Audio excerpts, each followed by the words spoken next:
Andrew, do you think you'll still be assassinated? That's a very good question. So I have to decide how I'm going to answer this, because every time I'm asked a question as a consummate professional, I think of about 5 different answers. Firstly, the first answer I'll give is that they've already attempted to assassinate me, digitally at least, and my character. That's clear. This whole Matrix attack, the point of it was to digitally assassinate me and destroy my influence. If they accused me of tax evasion or money laundering, nobody would care. So they accuse you of a sex crime. It's not just me. Russell Brand, they got Tucker Carlson, they're after.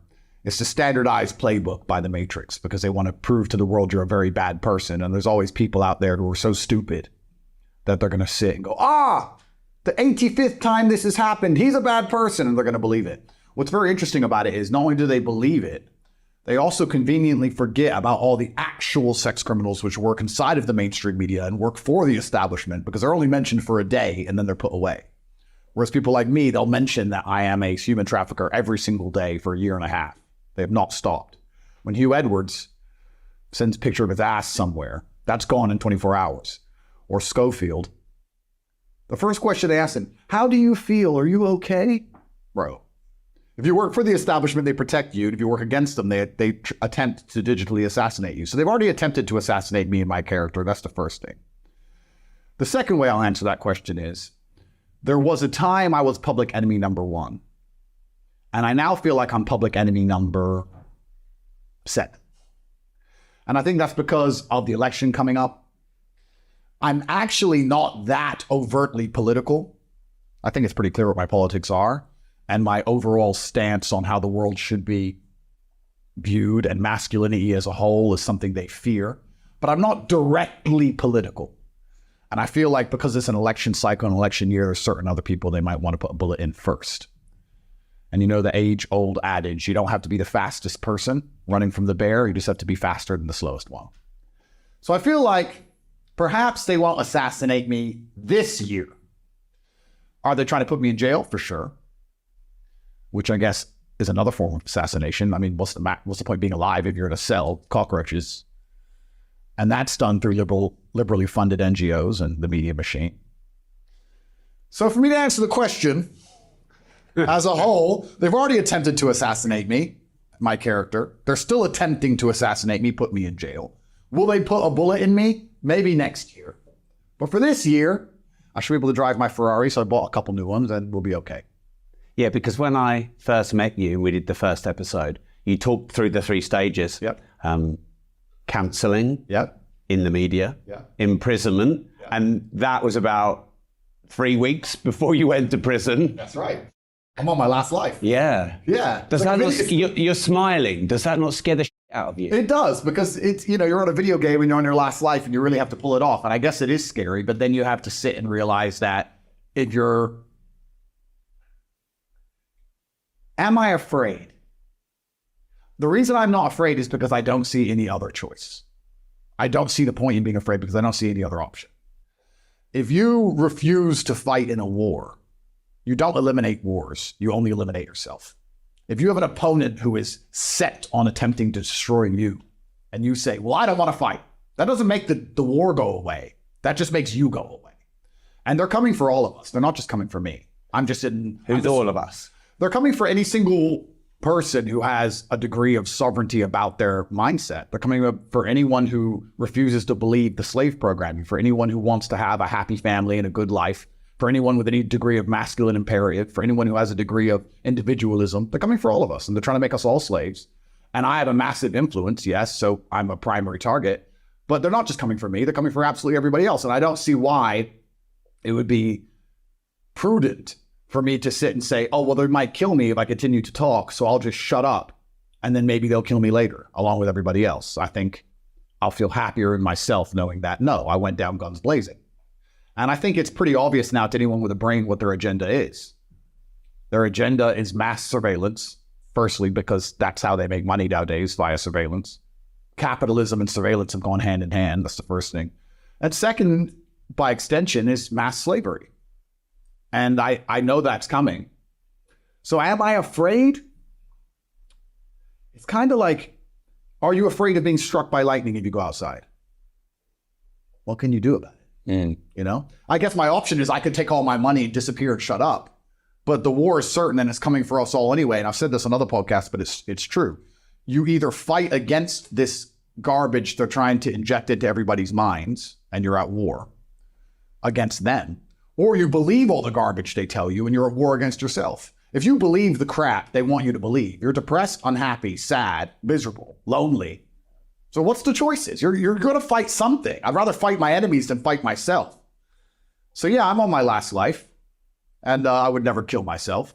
And I smile every day. It is what it is. And do you say I would never kill myself just for the record in case, like other famous people we hear of you hanging from a bed? Well, yeah, I mean, when I was in jail, I think there was 3 or 4 suicides in the first couple weeks. And were they suicides? I believe so, but it was making me very nervous. I was like, are they setting up a pattern here of suicides? I'm like, Suicide. yeah, it's scary. That is scary. Yeah, it is scary. So I have to make it very clear. And I also think another reason I'm so happy, despite the fact I feel like I'm a public enemy, is because being happy angers these people. My only weapon against all of these people and all this garbage is to smile. There are people sitting in a dark room right now. There are people in a room right now, as we speak, full-grown adults, professionals, trying to put me in jail. There are teams. There's a prosecutor and his underlings sitting there, analyzing my entire life, every message I've ever sent, everywhere I've ever been, and what I've ever spoken to, ever. As we speak, trying to put me back in a dungeon.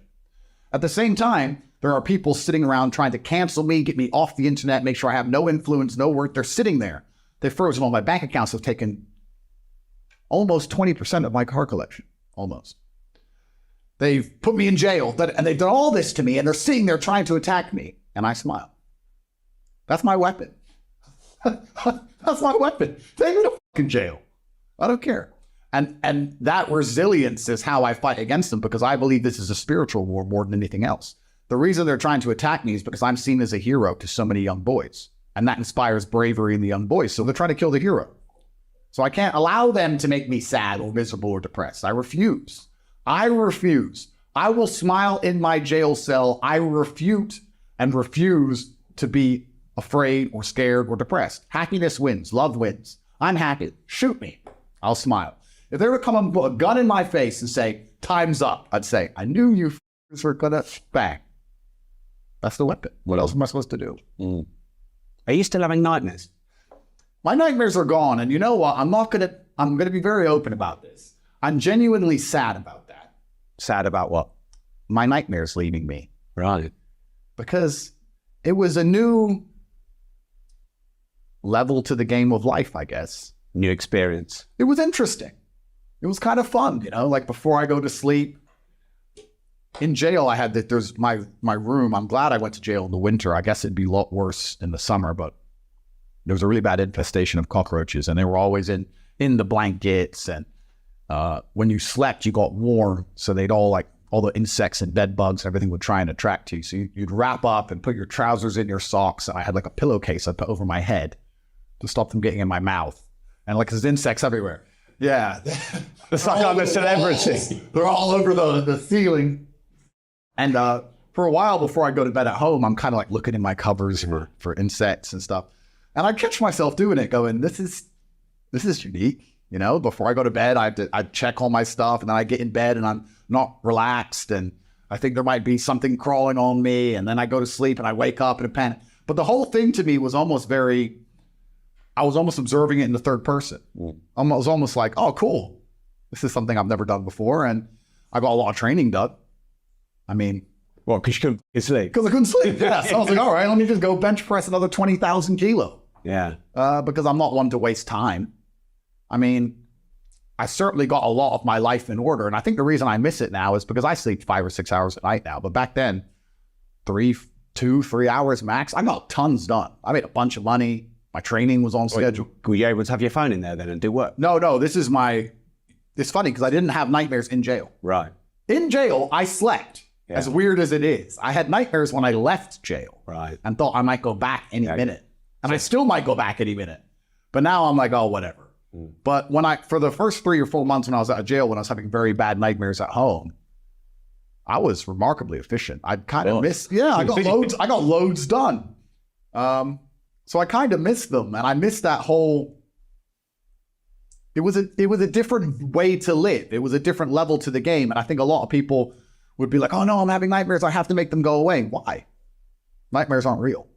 Why would I have to make them go away? There's a genuine question, because I'm sure a therapist or some other matrix-minded idiot would tell me how important it is they're gone, but I didn't understand why. A nightmare can't hurt me. Okay, I woke up. Boo-hoo! I woke up. Boo! Well, let's all cry our eyes out. I woke up. No, just go train. I think my nightmares didn't bother me that much. I'm kind of sad they're gone. The women who would sleep next to me, it pissed them off. Or I was like, you never sleep. I was like, yeah, I can't. They'd just be lazy, sleeping 12 hours, and I'd be up doing this. So I kind of miss my nightmares. Unfortunately, they're gone, but perhaps God will give me another experience which brings them back to me, and then I will enjoy them once again.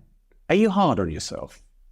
Like I don't pick up much sympathy about anything from you. I don't know you really well, so maybe a judgment from where I'm sitting, but are you hard on yourself, and do you sometimes lack sympathy or self-love? Am I hard on myself? Yes. Does that benefit me? I believe so. I'm hard on myself because life is hard. I think But could life be easier if you thought life was easy? Because isn't life what you see, not what it is? What's the point in having an easy life? Why would I want an easy life? If someone were to say to me, do you want an easy life? I'd say, that sounds boring. I mean, did Genghis Khan want an easy life? Did Alexander the Great want an easy life?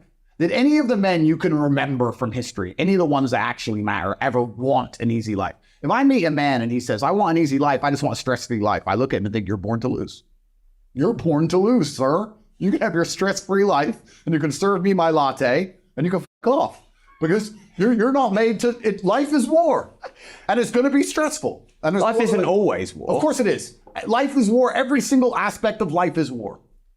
Not losing your temper in traffic on your way to a podcast is war. Trying to get a girl that the other guy wants is war. Trying to buy a Ferrari that everybody else can't afford is war. Training is war. Fighting is war. Life is war. I see war everywhere. When I see a big, beautiful oak tree, I don't see a big, beautiful oak tree. I see a tree that destroyed all the saplings around it and crushed them mercilessly. It's war. Life is war. So that's how I view it. I guess the only disadvantage of being so hard on myself, because I don't see any disadvantages, because I have zero self-sympathy. I blame myself for absolutely everything. Even this Matrix attack, I want to make it very clear. I'm not looking for sympathy on any level. I'm not an idiot. I ran my mouth on the internet for a very long time. I pissed off very important, powerful people. And they put me in a jail cell. I sat there in jail like, well, I'm here for the wrong reasons, but all in all, fair enough. The universe is giving me what I gave it. You know, you run your mouth and you piss people off, they're going to try and teach you a lesson. That's how the world works. Like, I'm not going to sit there and feel sorry for myself. I guess the only disadvantage of being so hard on myself is that I'm extremely hard on others. And some people find me difficult to deal with for that reason. They'll be like, oh, I'm struggling with this. I'm like, I do not give. It has to be done at this time. Oh yeah, but. I don't care. You will lose your job if it's not done at this time. That's the bottom line. And I guess I can be ruthless, but why would I have sympathy for somebody else I don't have for myself? If I'm going to be so strict on myself, why would I allow sympathy for others? If I know I'm going to do it, I'm going to hold them to my standard. No? So I guess to a degree I can come across as unempathetic to others, I guess. But at least I'm not a hypocrite, you know? Yeah. And I also like to believe that because I lead from the front, I'm not a armchair general. I'm suffering myself. So if I'm going to suffer and I'm going to perform and I'm going to get everything I need to do done, then I expect absolutely the same from everybody around me, or they're not going to be around me anymore. So am I hard on myself? Yes. Will that change? No. Life is war. Life is hard. You're supposed to be hard on yourself. Perhaps most men would benefit from being a lot harder on themselves. I think I see a lot of men coming up with a lot of excuses for permanent failure. I see it all the time. Why? I can't pay my bills. Okay, cool. Why? Oh, you know, because it's hard. It's all just sympathy bullshit. I don't want to hear it. It's garbage. It's hard. It's hard for everybody, and you're gonna have to just be harder on yourself and pull it off, or fail. And don't talk to me. Bro, it's. I don't know what to say. I don't want to come across as a psychopath, but it's like life is difficult, and also, I mean, we all know that there's always someone who has it worse, but that's true. I mean, we're in Romania. You can drive 5 hours to the border and you'll find men in a ditch getting blown apart by drones. You're crying over what? A bitch left you? A girl left you? Some chick who doesn't love you anymore?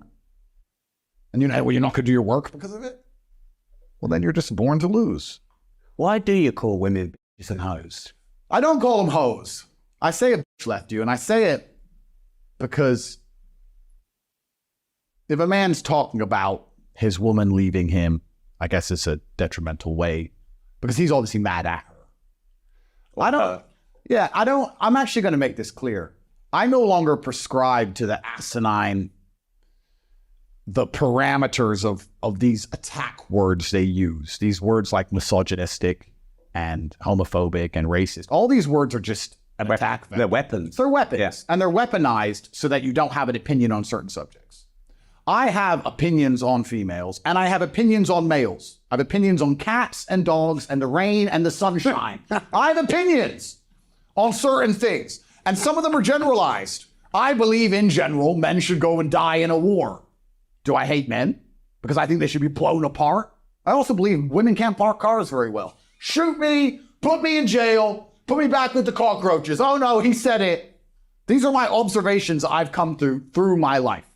The number of times I've seen a woman struggling to parallel park, I can't even imagine. And someone can come to me and say, oh, but the insurance statistics don't care about matrix statistics, uninterested. I have seen with my own eyes their failures at parallel parking. That's my belief. Am I a misogynist? No. Do I hate them? No. It's just an observation I have.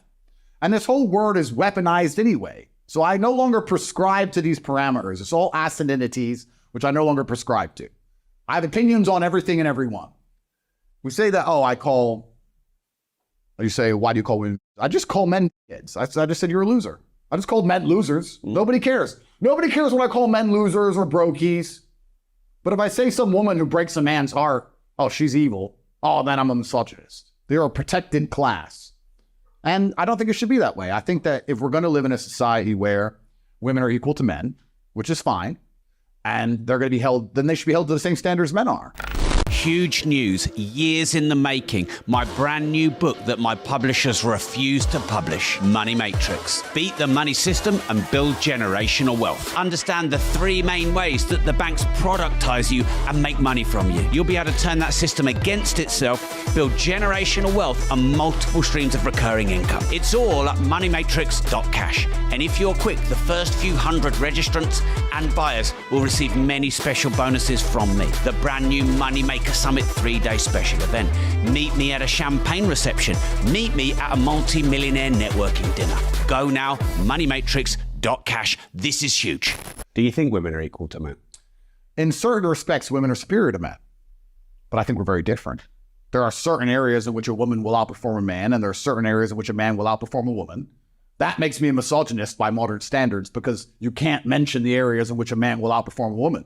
But women are definitely better than men at a lot of things. Like, would you drop your child off at an all-male daycare? I have a 3-year-old daughter. Would you leave her with 20 men all day? No. It's a question. I don't know. Dead by the afternoon. Well, then you believe in gender roles. Why do you believe in gender roles? Well, yeah, I believe women are better at certain things and men are better at certain things. Absolutely. Naturally, biologically. Absolutely. So evolutionarily. Completely. So there you go. So now you believe in gender roles, which is the number one thing they hate the most. So when I say there's gender roles and a man should lead because a man is calmer under pressure, then they have a mental breakdown. But we have roles in which we perform our best, right? And I think that everybody with a functioning brain doesn't get offended by that obvious reality, knows it's true. There are certain scenarios where a man will perform better than a woman and certain scenarios where a woman will perform better than a man.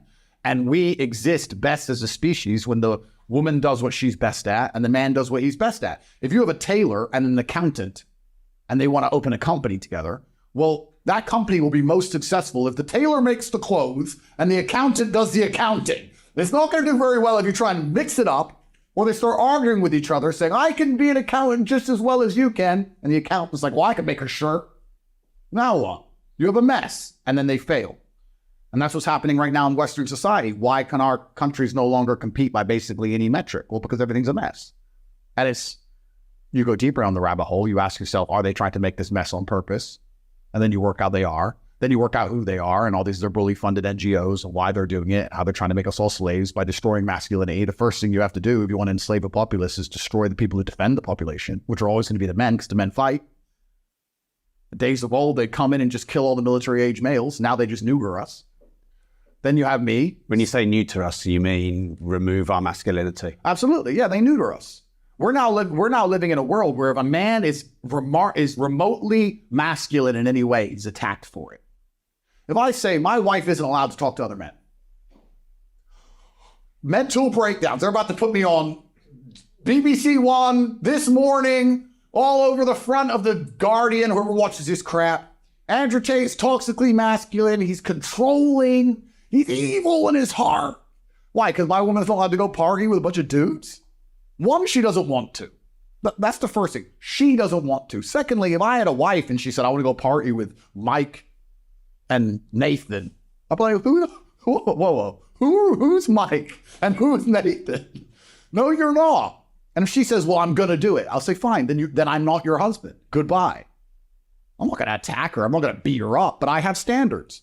Once again, they attack masculinity because masculinity is based on parameters and standards. That's what masculinity is. Masculinity has always been, traditionally, defending a border. Let's go back a couple thousand years. What did the men do? This is our land. If you come here, you have to fight us.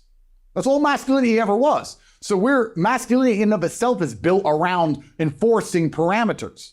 And you enforce parameters with your children, in your business, in your relationship, in your friendships. That's what you do as a man. But you're not allowed to now. That's how they attack masculinity. You have to accept everything, especially from women. If you don't accept everything from women all of the time, you're a misogynist. If you have any standards whatsoever, you're a bad person. You're not even allowed standards in how a woman looks. Here, let me get sent back to jail. I don't find fat women attractive. If a woman says, I don't find short men attractive, who cares? Nobody.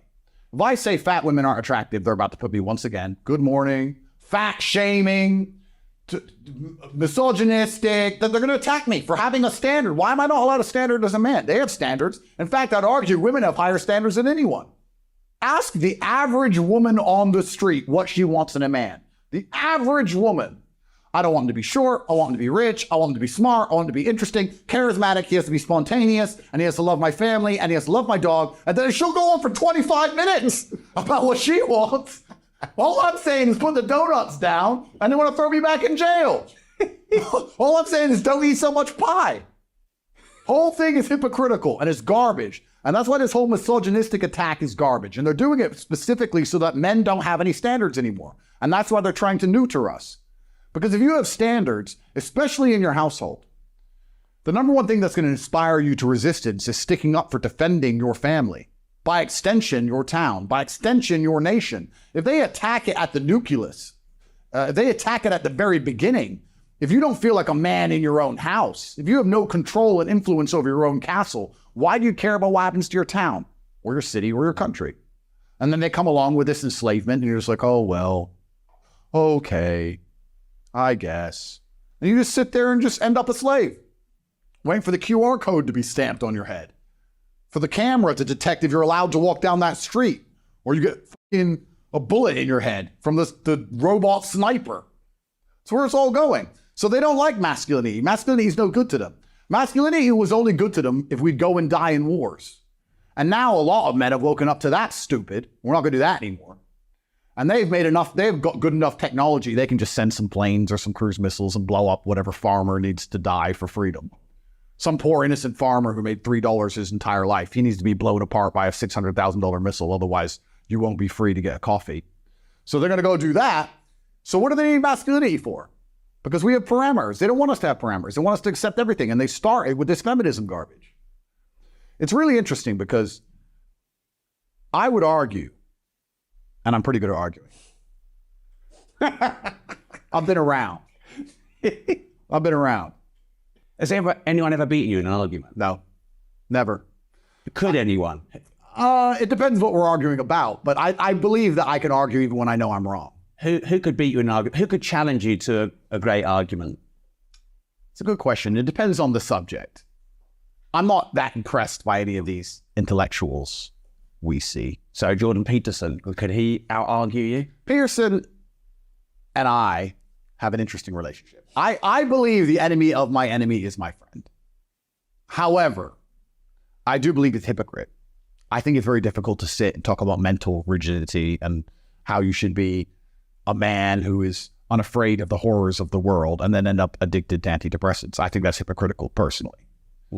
He also talks very slowly, which is why he would always lose in an argument to me, because he's too slow and I'm very fast. Speed wins. Trust me, I've been in the cage. I know. So, and he knows that. So he would never want to debate me. But I guess it depends what we're talking about. If he wants to talk about the intricacies of some old philosopher, some book he's read, I've never read the book. Maybe he could perhaps pull off a semi-interesting point. But then I also believe, I'm quick fire, bro. I'll tear them apart. That's no big deal. But yeah. What about Elon Musk? Did you see him rinse that journalist on the BBC? Amazing. That was fucking genius. It was amazing. And it's amazing also how I like to believe I've been a huge component or a very important part of the matrix cracking, because I do think it's actually cracking now. Only the very stupid believe anything the MSM says anymore. Anyone with a brain has woke up and realized that everything is a lie. Everything is a lie. Education's a lie. Judicial system's a lie. The news is a lie. Money's a lie. Everything's a lie. Everything you were taught in education was a lie. All of it. And anyone with a brain is starting to realize that now. The interdynamics between men and women, against a lie. We can go back to the original point of talking about men and women. And it's always the thing that gets me in trouble, but it's true. And when I was going to say I'll argue the point that 80% of women agree with me. I've never had a negative interaction with a female ever.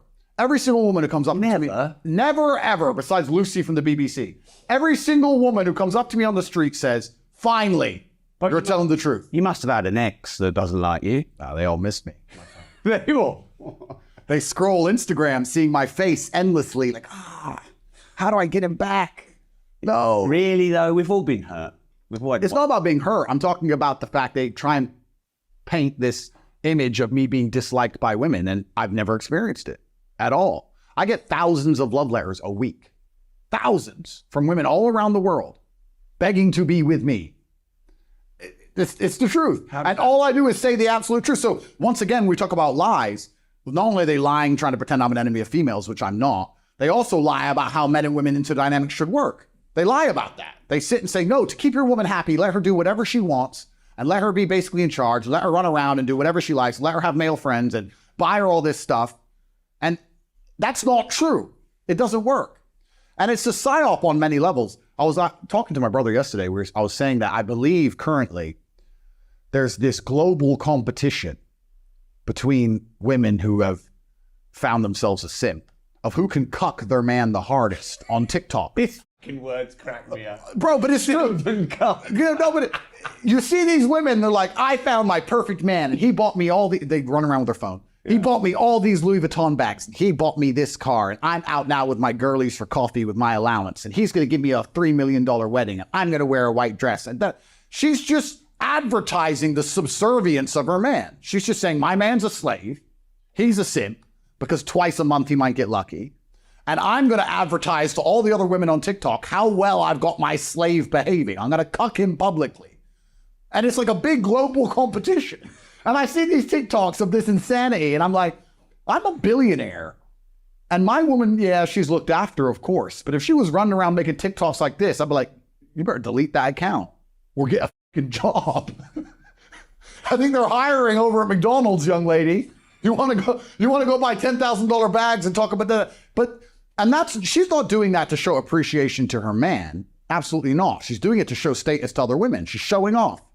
And the worst thing about it is people will have her convinced, or the world will have you convinced, that that woman's now happy with her man. She isn't. She doesn't respect him, which means she's miserable anyway, which is why she's so obsessed with money and cars and garbage, because she's miserable. If a woman really loves you, she doesn't even care about that stuff.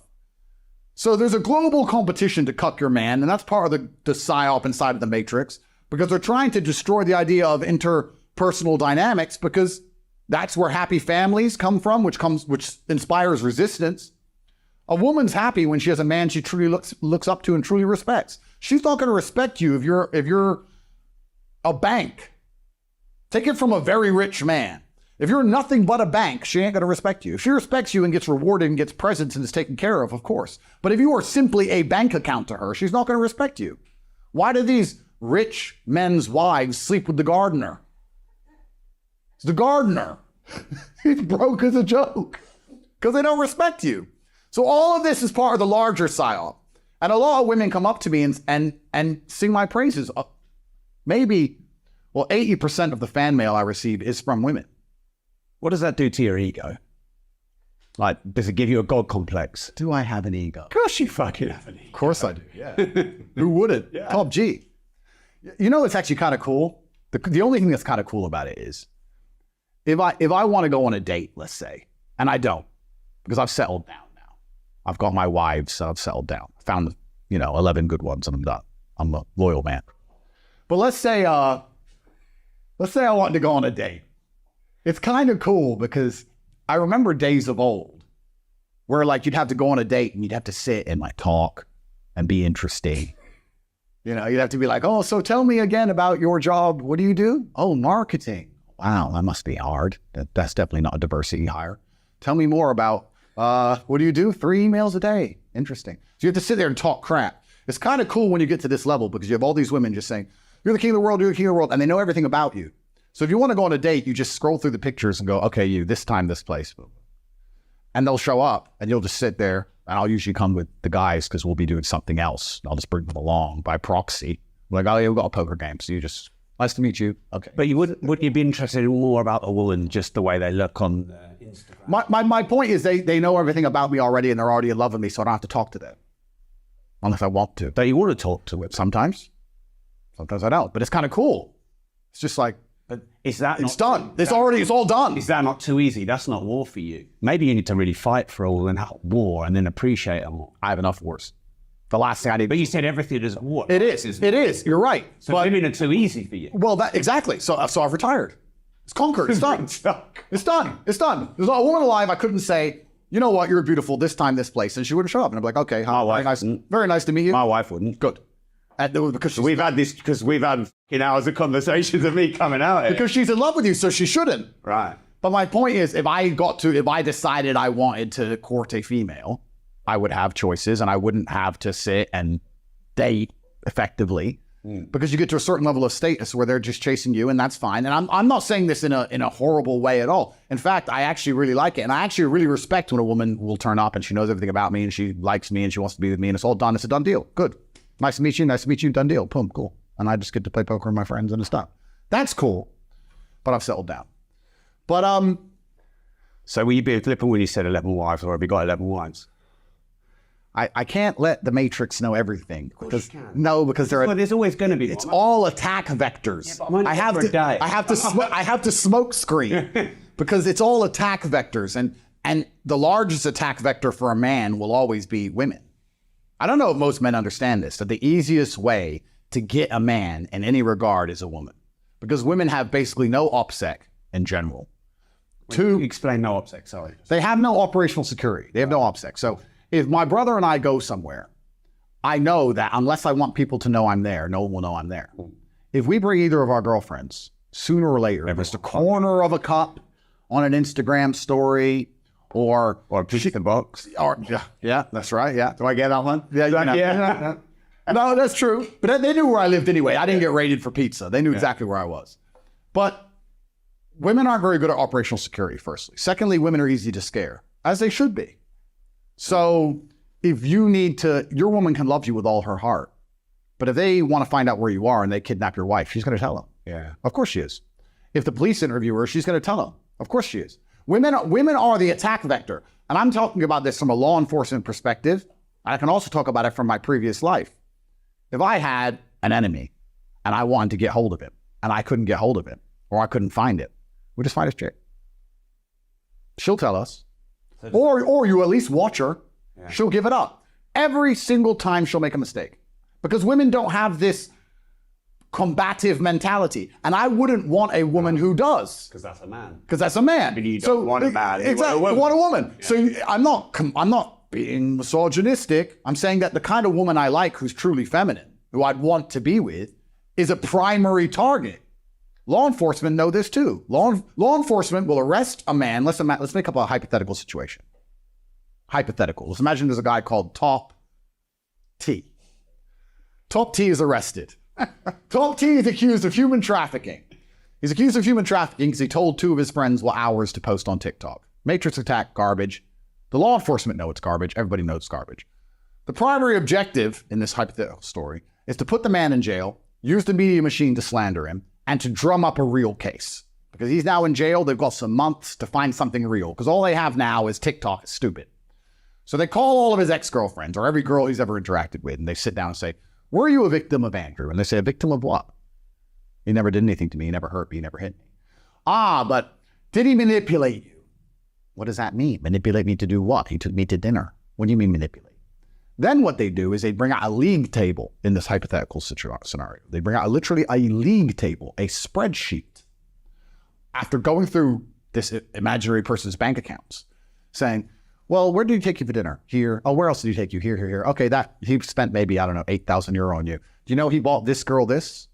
Do you know he spent this much on this girl? Do you know he went here with this girl? And he'll put together a league table with financials next to each name, almost like the Premier League. You're number 13. Watch her sit there and go, I loved him. I'm number 13. Why'd that get diamonds? That's the beginning of the 6-hour interview. And they'll pressure her and try and get her to agree to some manipulation, or she was just because she was sad. They don't care if it's real. They just want the signature. So women are the attack vector. So if you're a man with any kind of past and they get their league tables in order and they get their stories in order and they got their surveillance photos of when you went to the same restaurant with the girl she doesn't like, and they get it all together and they start putting it down in front of you, that woman who you took care of, who you spent time with, who was very happy with your interactions, who loved you, is now being weaponized against you. Women are the number 1 attack vector for a man, by law enforcement and by your enemies. If you're a man out here and you're dating 3 or 4 women, please understand that if I was the police or if I wanted you dead, we would look at those 3 or 4 women and work out how to use them against you. That's the bottom line. Does that mean you struggle to open up to women because of the threat of that? Are you closed to them? I mean, I'm cautious because. So maybe you're not giving them the full year. No, it's not that. I'm doing them a favor. that line, I'm doing them a favor. I am. Yeah. I'll tell you why. You take the average chick. But I'm asking about you, though. Yeah, I am. I'm talking about me. Yeah. Take the average chick and say, you are going to have to go through a 6-hour interview with federal agencies, and you're going to have to not make a single mistake and not give away a single detail. And perhaps you're going to have to obscure or lie by omission. Have to be very careful so they can't get any details of our relationship or our life so they can't destroy me. And it's going to be 6 hours against professionals. You tell her that, she'll start to panic, right? She'll start to worry and she'll get nervous, which means she's going to do even worse. It's better if she doesn't know anything to tell. I'm doing her a favor. When they sit down and say, how does Andrew make money? She goes, you know what? I've been all around the world on private jets. I don't know. But does that not ruin your intimacy? Absolutely not. Why not? I'm protecting her. I'm protecting her because she no longer has to sit there and go, okay, I know he does this, this, and this. What if they ask me about this, this, and this? What if they already know? What if they had the... No. She doesn't know, so it's easy. Can you share anything about who you are? Of course. They know who I am. I'm a man who takes care of my people, and I'm a man who never fails. I'm a man who's brutally competent. You ask any of my wives where my bank account is, in which country, they couldn't tell you. And that's good for them. I'm protecting them. So now they haven't got to lie. I don't know. I have a pretty dress on that he bought me, and I have no idea where it came from. And that benefits them. Now, but does that not feel like you could get closer to a woman and really fall in more deeply in love? Or is that a weakness for you? No, it's not a weakness because a man falls in love. I believe a man shows love through finance. I do believe you give a woman money if you love her because money is the time and energy that you put into the world. So I do believe that men show love via money. And I also believe we show love through protection. And which is... But what about connection? that a way to show completely, but Yeah. I'm going to connect with a woman I protect. If I don't protect a woman, I'm not going to connect with her naturally. If I have a woman who says, I don't want your protection, I don't want any of your rules, and I'm going to do whatever I want, then I'm going to connect with her. If I have a woman who I truly care about, I have to look at her and say, I want to protect you in all realms, from everything and everyone, including a police interview. Have you ever shown any weakness to a woman? Vulnerability? I've cried in front of a woman. No, I don't cry in general. But yeah, there certainly women I've been with for a long time know what bothers me. Absolutely.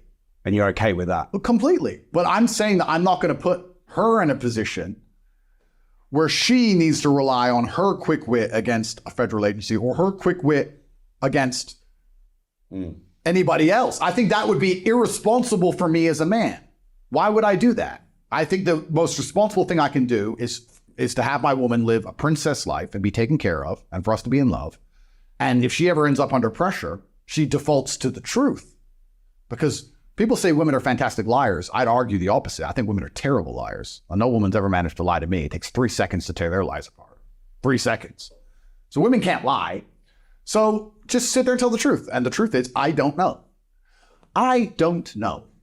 I don't know. I don't know. I don't know. And they just, I don't know their way through it. That's me being that's me being responsible. For the same reason I won't let my toddler put her finger in a plug socket, I'm not going to tell a woman where I do my banking. She doesn't need to know. And if she, for some reason, finds that detrimental to our connection, then I guess she's going to have to go find another famous billionaire, isn't she? But she'll probably struggle because there's not many of us. So she's going to have to just deal with it. Are you really a billionaire, though? Like, really? Yes. Because I'll tell you why. Yeah. So it's interesting because I think you've turned over billions, but I don't think you've got a net worth of $1 billion. Well, how do you calculate net worth? Net worth is semi-subjective. Would you agree? Assets minus liability. Okay, so we have assets minus liabilities, but then let's say your assets are companies, or let's say your assets are a brand. Then it becomes subjective. Yeah, well, it becomes what someone will pay for it at the time if you sell it. Okay. Which isn't subjective in the moment. Oh, well, that's right. But I've never tried to sell my companies, but then... But a lot of people go, oh, my company's worth $1 billion. It's actually worth cool. Correct. You're completely right. So this is why I'm talking about how it's subjective. So then what you can do is you can go online and you can look at previously sold. Or multipliers. Multipliers, that's right. So let's say I had a tech company. Let's say I had an online educational platform that turned over $150 million a year at 80% profit, let's say. Mm-hmm. And let's say... In the real world, let's say you did Let's say I had that. Yeah. Right? And then you would say, well, the standardized tech multiplier is 6 or 7, especially with a margin like that. Well, that's $1 billion company. But it's not a personal $1 billion net worth. Well, it's $1 billion company that's owned by me. Tristan has no share in it? Shares. You're thinking inside the matrix. Shares. Shares. No one owns it on paper. It just exists. It's just there. If I sold everything I own for the fair price, I would have a lot more than $1 billion. So if you want to talk about hard assets like real estate, cars, land. Let's do that. Let's do that then. How much real estate have you got? The Matrix is after me. They took everything from me. Decock took it all. You said to me everything. You told me to come to Romania and bring everything. But Decock took everything, of course. But I actually worked this. It's funny you asked me this question because my brother and I worked this out only a week and a half ago. We were like, if you know what you have, you ain't got much. What do we have? But surely you track your net worth every year. No. Why not? Because if I want something... You cannot master what you do not measure. If I want something, I just buy it. If I want a $5.4 million Pagani to go with a Pagani penthouse that costs $29 million, then I just buy both. I just buy them. Buy that. I just send a message to the competent authority. Purchase. And it's done. I have hundreds of millions of dollars of real estate. Right. But I'm not going to say where it is. I didn't ask you that, though. Okay, good. Yeah. I wouldn't ask you that. I have hundreds of millions of dollars of real estate. Well, no, sorry. Let me rephrase that. There is a company owned by a trust fund, owned by a company that has hundreds of millions of dollars of real estate, which I have access to. Okay. And how many cars do you currently have? 59, I think. I bought another one yesterday. What was that? It was only a Huracan Technica, but it was the last one off of the production line. Yeah. So I thought I'll buy it. So what's the 59 cars worth? Well, let's try and work this out. I have a Rimac Nevera. Is that on order? No, it's finished. Right. Just he's collecting, but yeah, I'm on judicial control. I cannot leave Romania. That's around $5 million. I have the Bugatti around $5 million. I have two 2 Chimeras ordered. They were $5 million each. I got Jesco, that's $5 million. So that's 5 cars. We're already at $30 million. Why 2 Chimeras? Because I spec'd it and I couldn't decide which color. Right. It was between the two. Yeah. And I thought, well, I'm not a brokey. I'm spopper. Right. What's the Koenigsegg process of buying? It must be a pain in the ass. Like, I guess wait list, all that. For the average man, perhaps, yeah. When you're Andrew Tate. When you look at what I've done for the Bugatti brand. Think about it. Do they like you? Well, I don't know. Maybe they don't like me because I'm in traffic or whatever. But I guarantee the word Bugatti has been said more in the last 2 years than was ever said in its entire history. Yeah. If I say to Koenigsegg, I want Chimeras, they're like, yes, sir. So they like you? I think so. Yeah. Are there any car brands that won't sell to you? No, of course not. Are there any watch brands that won't sell to you? Everyone loves me, Rob. This is a psyop. There's a psyop that I'm some disliked person. Every single person likes me all of the time. I've yet to have a negative interaction. There must be one pissed off girlfriend, ex-girlfriend that doesn't like you. Well, no one is liked by everyone. I'm sure Decop tried very hard to find her. I mean, that was their job, right? We just discussed their entire attack matrix. They interviewed 2,000 women who disliked me. And I'll say this also right here. I think this might be a world exclusive. I'll make this clear. My first file is almost dead now because it's garbage. Decol have a second file that they've been working on for a very long time. So when I first got out of jail, when the judge released us from house arrest, the judge read the file and said, this is stupid, and released us from house arrest. That day, a new file was started and new interviews with girls began. So Decol have a second file. So if I continue to win, they're going to hit me again. So this is your life, basically. Oh, yeah, completely. Yeah, they're going to continue to hit me.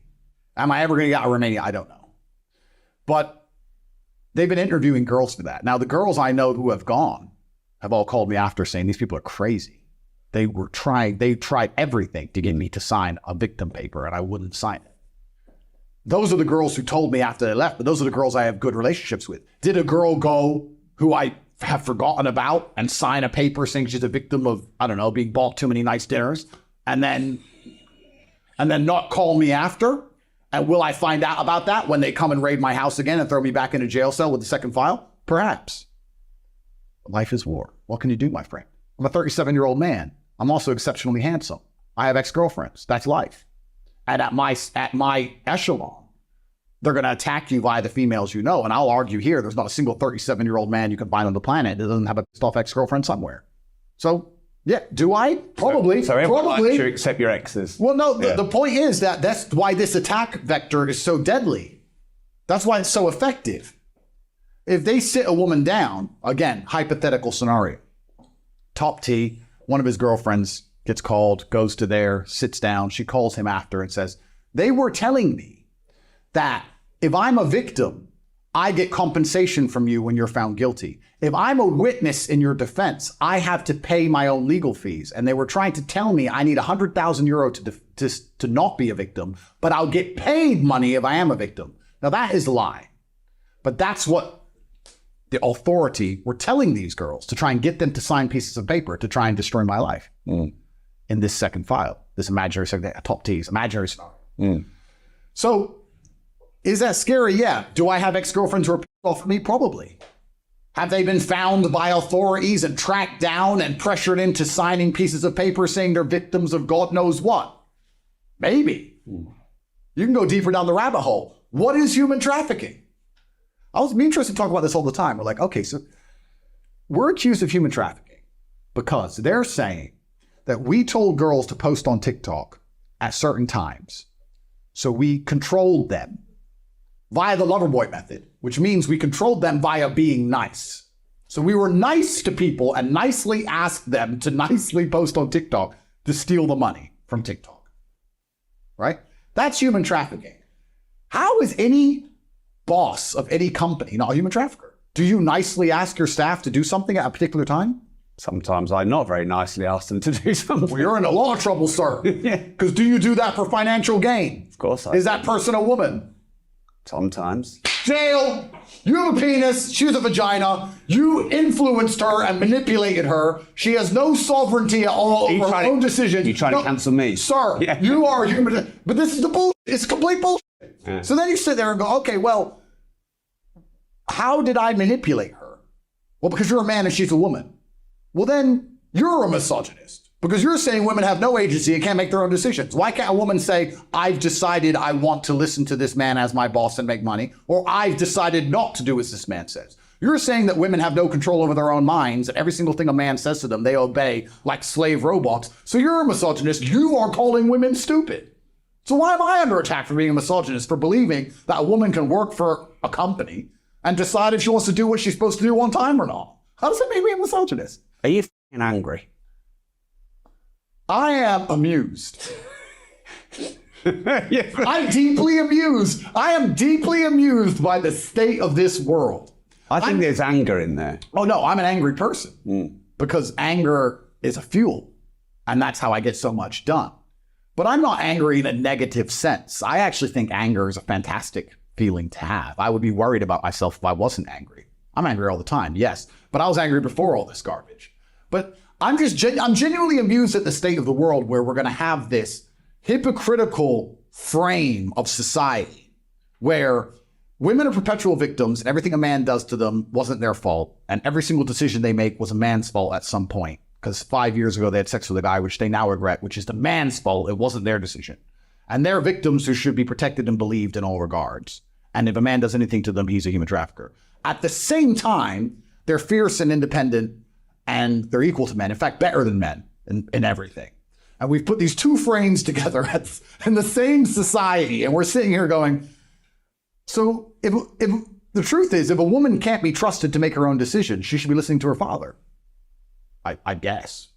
But they're saying, no, women don't listen to their fathers. They're independent. They can do what they want. Okay, well, she's independent. She can do what she wants. She's decided to become a star, like Mia Khalifa did.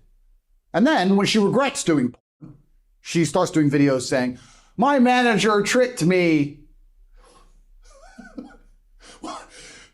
That's what happened. If your manager can convince you to do porn, wasn't she making hundreds of millions on OnlyFans as well? Oh yeah, she's making hundreds of millions. So did he trick her into that? Of course he did. Yeah. So if your manager can trick you into having sex with 300 men for hundreds of millions of dollars over a period of 6 years, oops, then perhaps you should do as your dad says. But at the same time, you think you're too smart to listen to your father. Which one is it? Like, the society needs to make its mind up. The whole thing is a joke. And all of it is done on purpose. And it's all done on purpose to deliberately attack masculinity. It's not safe to be a man anymore. You can't be a man and have normal relations with women in any regard without it being used against you if they so wish. Every single man watching this podcast is guilty. You are all human traffickers. You're all manipulative. You're all controlling. You're all emotionally abusive. All of you can go to jail if you piss off the government enough. And they will find some girl who said, he emotionally coerced me because he wouldn't let me go drinking with a bunch of men. And I felt controlled. And she'll do a domestic violence report, even though you've never touched her, for controlling behavior. And they will drag you to a police interview and sit you down. They will then take your mobile phone. They will go through your phone and find every other girl you've ever spoken to, see if they can get some other statements against you. They'll also find the time you sold your t-shirt on eBay and didn't pay taxes. And you, sir, are going to jail. All of you are guilty. If you are a man, you are guilty of everything all of the time. And this is done on purpose because if you're a man like me who stands up and tells the truth, they already know you're guilty. So they're like, oh, okay, he's guilty of something. Teach him a lesson. You're living in a state of society as a man now where you're all permanently, your head's on the chopping block. And the only way you could not have the guillotine come down and take it off is to be quiet and meek and not to talk too much. Don't tell the truth. No. And that's the world we're living in now. And the crazy thing about it is, crazy, truly crazy. This is the crazy thing. I'm getting cramped. No, the crazy thing is this. I say all of this, and 70% of people sit there and go, yeah, it's true. If you're a man, you're permanently guilty, and they keep it all over your head, and they try and make you scared to tell the truth because they'll punish you. There are still 30% of people out there who believe this shit. Andrew Tate became the most famous, most Googled man in the world speaking against government and authority. But they didn't put him in jail for that. They put him in jail because of TikTok, because he's a human trafficker. There are people that stupid And these people get to vote. These people are usually the ones they put in the news. These people run the liberal NGOs. These people are teachers. These people are lawyers. People are police officers. You want to talk about how messed up society is? Sit me down with the average police officer and let me talk to him for 5 minutes, and I'll prove to you conclusively that they are stupid. All of them. And they're in charge of your life, these people. Give me the average primary school teacher on a Monday morning after she's been drinking all weekend, sleeping with God knows who. And let's sit her down and see who's educating our children. Whole world's a mess. And these people will sit there and go, yeah, he's a human trafficker. I think he's a human trafficker because the BBC told me. Oh, the BBC told you. Oh, well, it must be true. Clown world. Clown world. It is no longer safe to be a man on any level. So when you ask me, because I like to go back to previous points we made, I think it's nice to be cyclical. You asked me about the fact that, am I afraid they're going to put a bullet in my head? They're going to put a bullet in all our heads. Do you understand? At least I get to die first. At least they remember my name. If we all have to jump off the cliff, at least I get to go first. Wait, lads. Well, Andrew Tate went first. Because we're all going to die. The only way to stay alive as a man now is to not be a man anymore. To be a chick. I'd be afraid because men are little cowards. Oh, don't kill me. No, okay. I refuse. I refuse absolutely. Just shoot me or put me back in jail. It's fine. I refuse. Until the day I'm going to drive my Ferrari around, I'm going to say whatever I want. That's what's going to happen. I don't care anymore. Put me in jail. Put me back in jail. I don't care. I worked out something that's actually very fantastic for everyone at home who's worried about going to jail. To all the men at home, because they're going to come for all of us if you have any kind of opinion or you tell your girlfriend not to sleep with other men, somehow that makes you controlling. If you go to jail, you can still smoke, which means there's nothing the government can really do to you that prevents you from getting cigarettes. So life's fun. Cigarettes is life, is it? I mean, cup of coffee, cigarette, push-ups. That's jail. That's life. That's all I do. I'm a billionaire. That's all I basically do. Train, smoke, talk to my brother. Yeah. It's the same. At least I'll be in the gulag with a pure heart and a pure soul. You know, I'll be in the gulag looking out the window at all these other men walking around in freedom, and they'll feel sorry for me, and I'll feel sorry for them. But no, because you're not free. You know, this cigar thing, though? Yeah. Like, because obviously I have a lot of mutual connections with you. Like, it seems like you're sort of sucking the dick. You just like the ego. No, sir. I mean, I can't. I'll actually talk about the cigar. I have to smile in photos. I know that's like sacrilege. No. And I can't smoke cigars. I just can't. I understand that. And let me talk about the cigar thing first. What am I missing? Well, I do believe that nicotine is very good for you. That might be a controversial belief. I think science has agreed that nicotine overall is pretty good for you. It's the delivery vehicle that can be bad for you, smoking. But I've seen into the future. I don't get cancer. I'm Andrew Tate. It's just not the way it's going to go. So I'm not scared of that. So I do believe that there's massive health benefits to smoking cigars. However, I don't Is that why you smoke them? Because there's massive health benefits. They make me stronger, yeah. Before I spar at the house, like before we're going to do 12 rounds of fighting, I'll have a cigar to power me up, of course. 100%. It's all on video. So yeah, I do believe smoking makes me stronger. However, I will argue this point.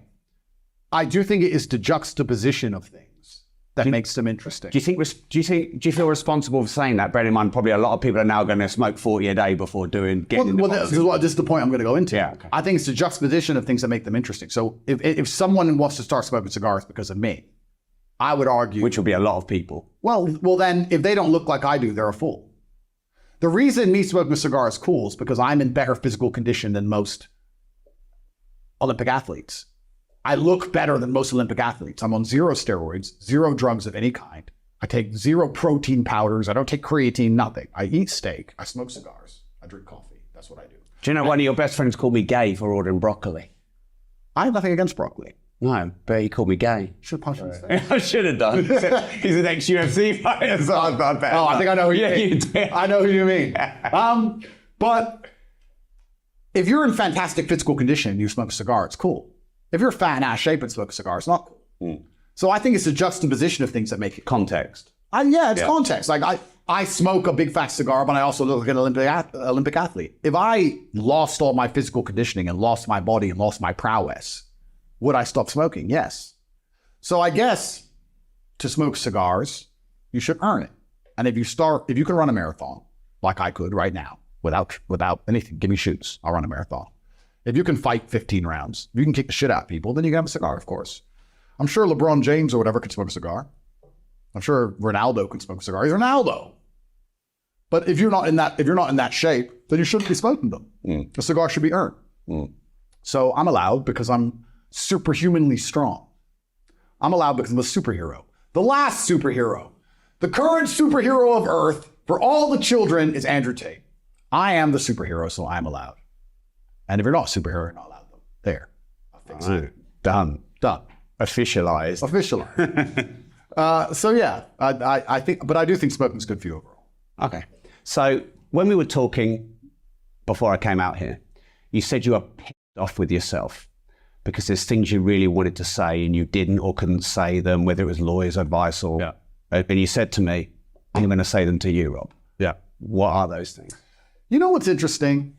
I don't think it's necessarily the things I say. I think it's the way I think them.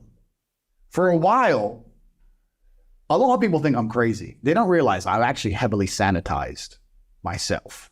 Like I have sentences in my head that I've had to deconstruct and reconstruct into a sanitized manner.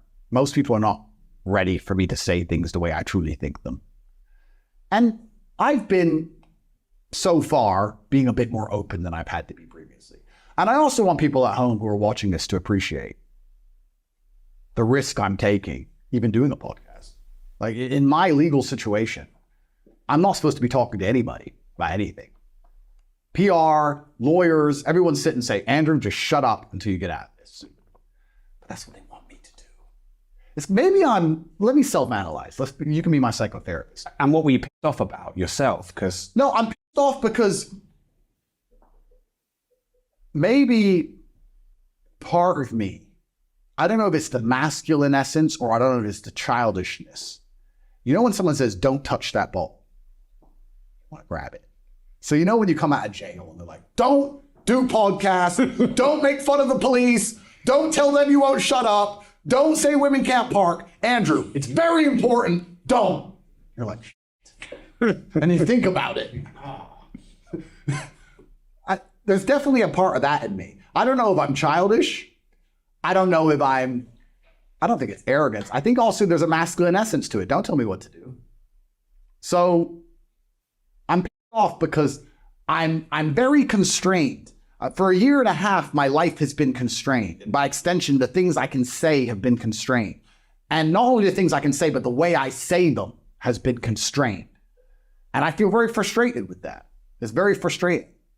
But I'm so unconstrain yourself right here, right now. I am, and I'm doing my best, but I'm trying to also be diligent because I would like to delay my return to the dungeon. It wasn't a particularly fun time. It wasn't a nice place to be. I've accepted I'll go back. I think that's the best mental model to have. I can either be pleasantly surprised or correct. Two good options. But I'm trying to delay it. But it is annoying to see certain things and think certain things and have certain observations because that means they're winning. Why did they do this to me? To shut me up. So if I shut up even 5%, they've won. I'm letting my enemies win. Do you understand how that hurts my soul? Yeah, because there's still things here you're not saying. I can sense it. Yeah, but then you have to understand that perhaps... Well, now you know the consequences of saying them. It's not even the consequences. Perhaps the most intelligent thing for me to do with my masterful Aikido is to just continue to coil the spring and to allure to certain ideals or to give whispers of certain truths that I know. And then everybody becomes ultra interested and the spring continues to coil. And then if I finally do escape, perhaps that's the smartest thing to do. Is escape possible though? No, that's a good question. You know, it's kind of interesting. What is law? What someone decided who has more power than someone else. Yeah. So it's a personal opinion. Because if law... Well, there's a universal law which you can't break, and there's a human law which are manipulatable and breakable. I love that. And you're completely right. And these human laws, the reason you need lawyers and judges and stuff to decipher them is because they're subjective. What is law? It's just someone in a room. It's kind of interesting. The whole world works that way.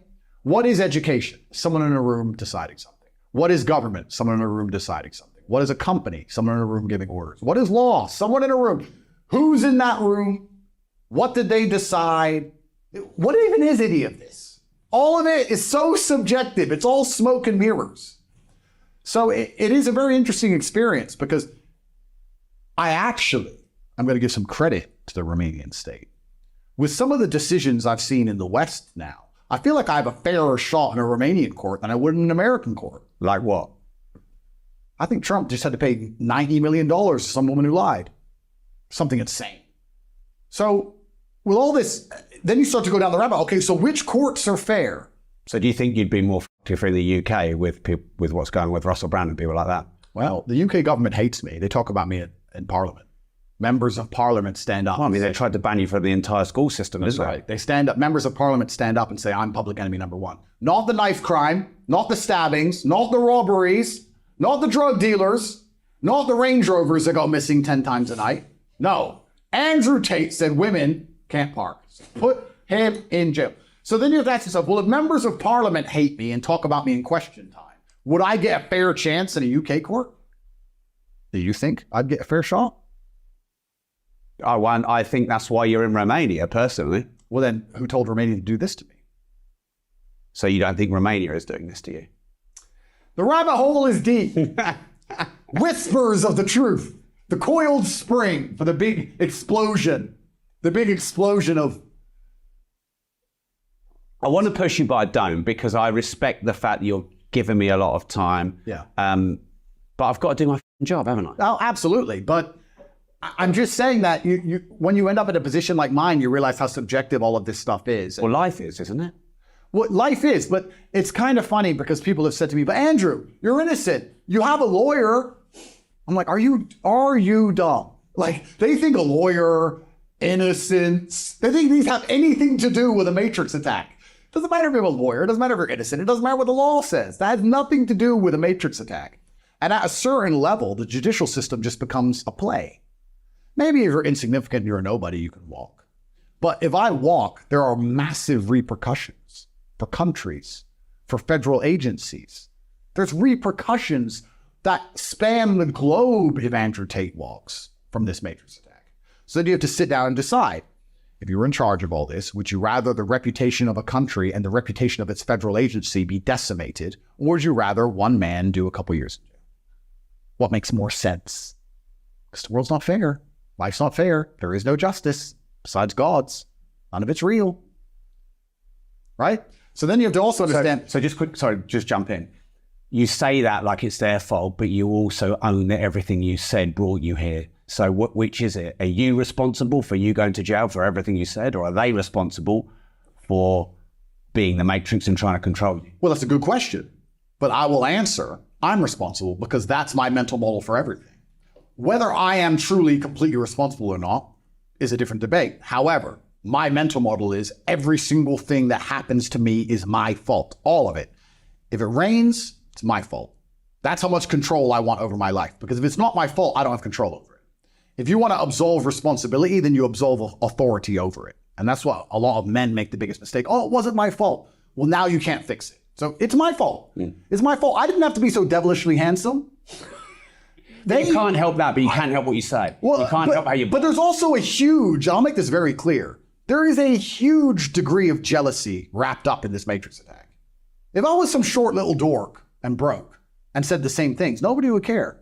But because I remind these nerds of the guy who picked on them in school, because I'm big and tall and strong and smart, and women love me, and I have a Bugatti and a bunch of cars and hundreds of millions of dollars of property and a private jet and a yacht, and because I live the dream life of every man, a bunch of people are pissed off at me and they want to put me in jail.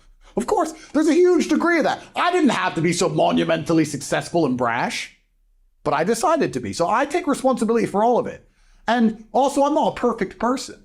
If I go to jail for this garbage, which I know I've done nothing wrong, but I do know I have done things wrong in my life. So all in all, Fair enough. Me and my brother kept saying that to each other in jail. All in all, fair enough.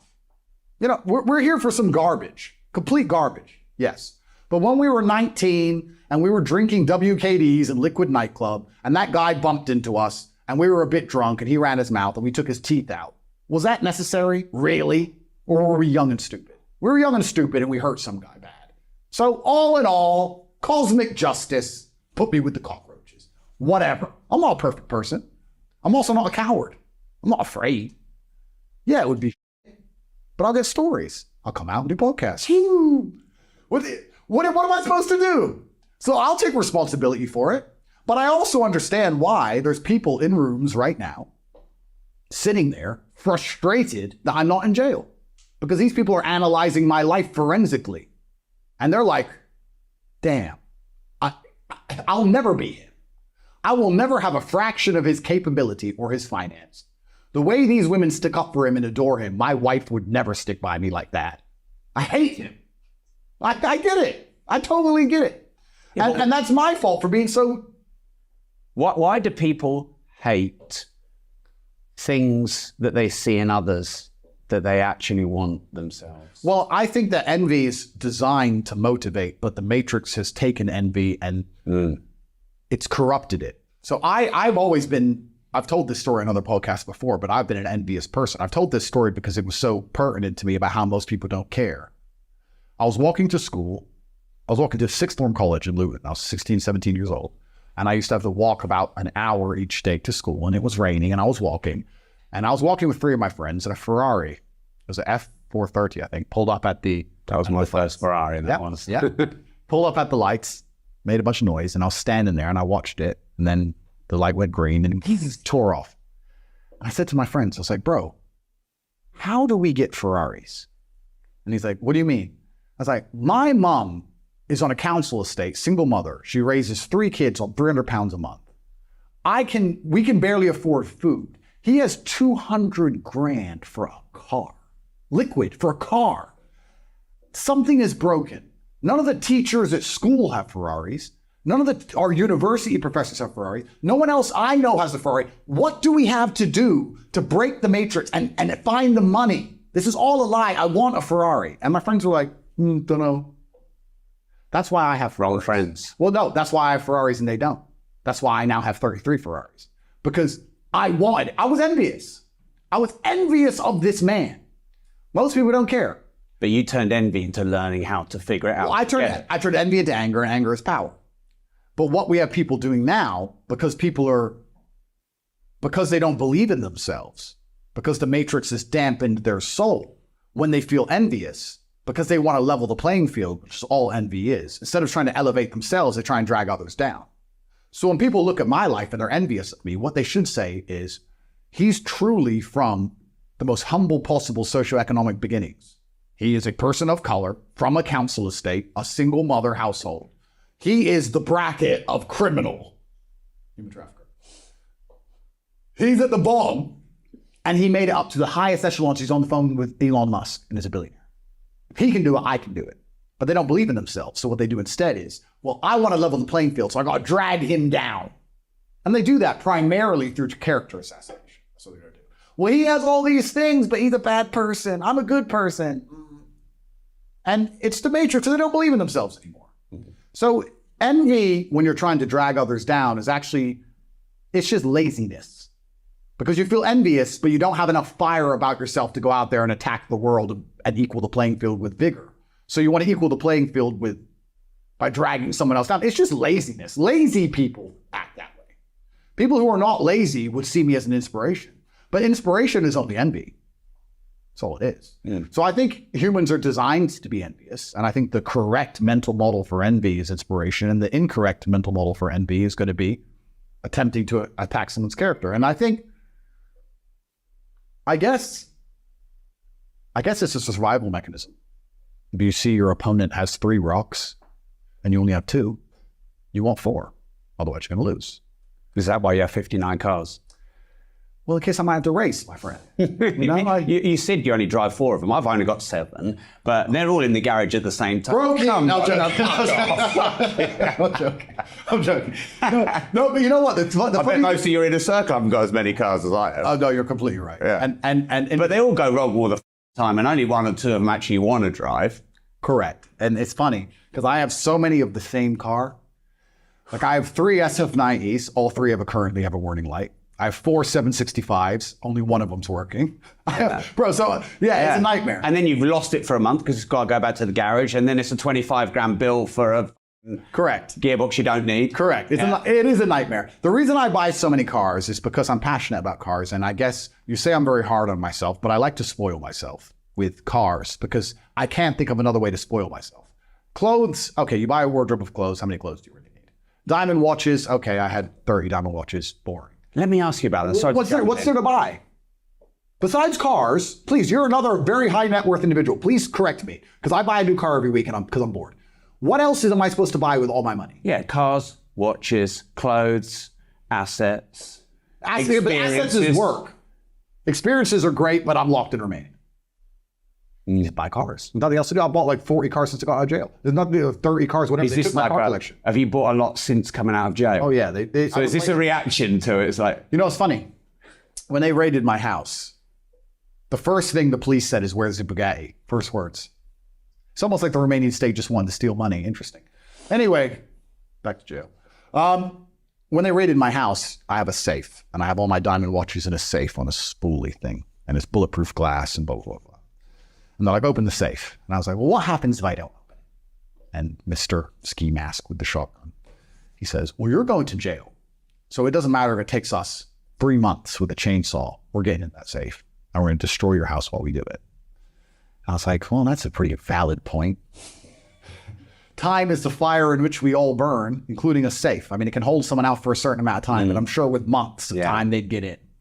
So I opened the safe, and they took all my watches. I had 30 diamond watches in the collection. And so what, millions of pounds worth? Millions of pounds, yeah. And my first phone call from jail. I think that's the universe's way of saying, don't ruin a nice watch with all those diamonds. Ruin? What do you mean? But you've got a lovely Patek Nautilus there. Correct, yeah. And you're like... You think it's ruined? Yeah, keep it natural. No, you know what? You know what this is? That's like a woman plastered with cosmetic surgery. Brother, this is just because I'm half black. You don't understand. No, I don't. The icing, I don't get. We have powers. Maybe you can educate me. You need some dancehall. So no, you're not. When they took all my watch collection, the first phone call I made from jail was to a friend of mine in Dubai, and I said, "I want them all again. Call X, he'll pay the bill, $11 million. I want them all again." So I got duplicates of them all made again, because I slept better in bed knowing that I had them all again made, and now they're all made, and they're in Switzerland in a safe waiting for me, all made. If I get them back from decal, that'd be fantastic. Then I have 2 of everyone. Maybe I can wear 1 diamond watch on each wrist. That'll piss you off. Yeah, that will piss me off. Yeah, there we go. You ruined a lovely one. Don't worry, I have the one on each wrist. But what about doing that to me? Yeah. There's nothing else to do with money. That's the reason I buy cars, because there's literally nothing else to do. People have this idea that if they got rich, they buy all this stuff. But truthfully, what do you need? You need a phone and a laptop. You need a place to live.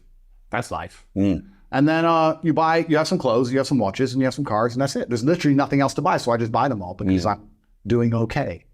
That's it. That's why. And 7 cars is actually a very responsible, sensible number of cars to have. Yeah. You're a very responsible, sensible man. I don't know I want any more. I think I'm like, for me, too many women. I could handle 11 wives.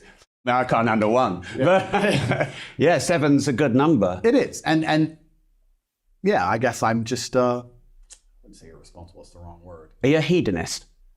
No, I don't think I am. But I don't know if you see, don't seek any pleasure from it. It's not like... I spoil myself with cars. I feel like if I'm going to go through all this stress and all this pain... So it's a representation of your self-worth, of yourself. I feel I'm worthy and I want to reward myself. I just feel, you know what? I don't even drive them. I think if I have to analyze it, what I truly think it is, I think it's because it's most men's dream. Most men's dream is a Lamborghini, let's say. And they have to save, and they have to finance it and work out how they're going to pay for it, and they have to get the garage for it. And it's a big deal. So by me trivializing that big deal, it highlights to me the echelon of my life. If I walk into a car dealer and say, what have you got right now? Oh, this and this. Okay. Don't ask the price. Don't care what it is. Don't care what it costs, and pay for it. And then leave it at the dealership for 4 months before eventually it collects on a truck, because I never pick it up, and it goes into some storage unit somewhere. It's like I get other people's dreams with ease. I take their dream scenario and I trivialize it into just, okay, I don't even want it. And I think that's what I enjoy about it. It's kind of like that is hedonistic. It's kind of like a man's in love with a supermodel.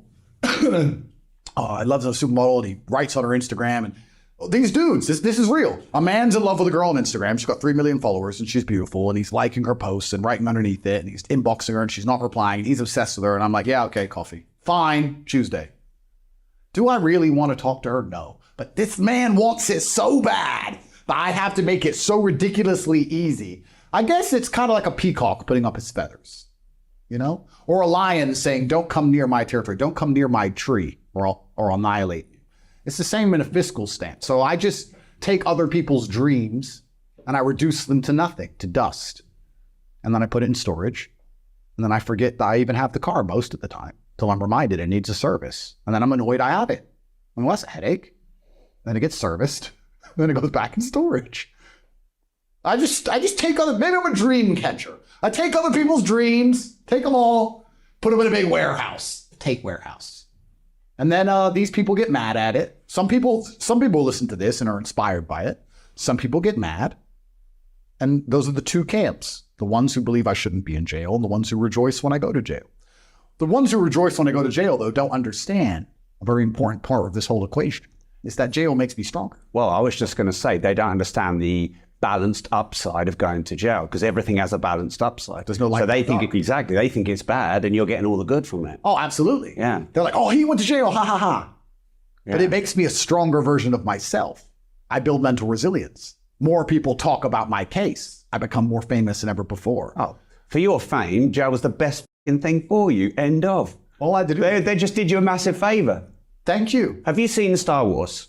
No. Oh, okay. Oh, well, I'll say it then. But there's a scene where one of the Jedis, Obi-Wan Kenobi, is fighting the evil Darth Vader, and he puts his lightsaber up, and he goes, strike me down, I will become more powerful than you could possibly imagine. And that's exactly what happened to you. You became far more powerful because they struck you down. Absolutely. So they f***ed themselves. Well, exactly. There's no light without dark. But a lot of that isn't luck. A lot of that is Will you watch that Star Wars scene now? I will never watch Star Wars in my life. Not even for me. I can't. I made a tweet about it that went very viral a few years ago. I've never seen Star Wars. Right. You didn't know about this tweet? No. I said I've never seen Star Wars ever, and everyone tells me I need to watch it, which means I'm going to refuse to watch it. I don't think you need to watch it. You just need to watch that scene because you can put yourself in the scene. I'll see if I can fit it in the schedule among the wives. But the jail making me more powerful wasn't luck. If the average person is sitting here going, they put Andrew in jail, that's why he's famous. Well, then you're a fool, because if the average person goes to jail, they don't come out famous. No, cause and effect. You caused it. You make your own luck. You have to make your own luck in all things. The fact I called it in advance was important. The fact I managed to stay relevant while I was in jail was important. The fact that I operated in a way when I was in jail that I came out with stories was important. Please understand, I made mass murderers apologize to me in jail. Please understand, if I bumped into someone or someone bumped into me, I said sorry, and they didn't say anything. I said, brother, I said sorry to you. People who would kill people. So the way I conduct myself is the reason I came out of jail with certain stories. The reason I left jail, and I'm not financially destitute like they intended. When you put someone in jail for 3 months and then lock them in their house for 5 months, they can't work. When you seized all their bank accounts and all the assets they can find, and then you put them in jail for 3 months and 5 months on house arrest, they can't leave their house. The goal of that is to financially decimate you. The fact that I'm still buying brand new supercars once a week is the reason jails made me famous. No one can work out how I'm doing it. And I'll say it here.